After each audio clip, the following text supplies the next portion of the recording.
oil prices wobble as the Middle East veers toward wider conflict. That's the headline from the New York Times, reported by Esh Nelson. On Thursday, oil prices slipped as the conflict in the region threatened to expand. The United States and Iran resumed strikes, and Egypt confirmed that an unidentified drone was responsible for an attack on 2 ships in a Mediterranean port the day before. Meanwhile, bond yields remained elevated after a Federal Reserve meeting on Wednesday left investors questioning whether the central bank was committed to keeping inflation contained. The price of Brent crude, the global benchmark, fell about 1% to $90 a barrel on Thursday, a day after jumping nearly 8%. West Texas Intermediate crude, the U.S. benchmark, was down about the same amount to between $83 and $84 a barrel. Investors and analysts are focused on the continued disruption to shipping in the Strait of Hormuz, the narrow waterway between Iran and Oman that normally carries as much as 1/5 of the world's oil supply. At the same time, the market is watching efforts by the Iranian-backed Houthi militia in Yemen to restrict traffic in the Bab al-Mandab Strait at the southern end of the Red Sea, which Saudi Arabia has used as an alternative to the Strait of Hormuz.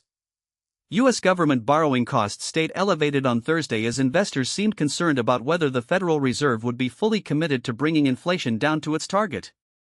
The yield on 30-year treasuries held at 5.22% after jumping to a near 2-decade high on Wednesday after the Fed held interest rates steady for a 5th consecutive meeting.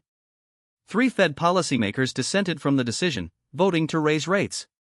The yield on 10-year treasury notes rose to 4.69%, the highest since January 2025.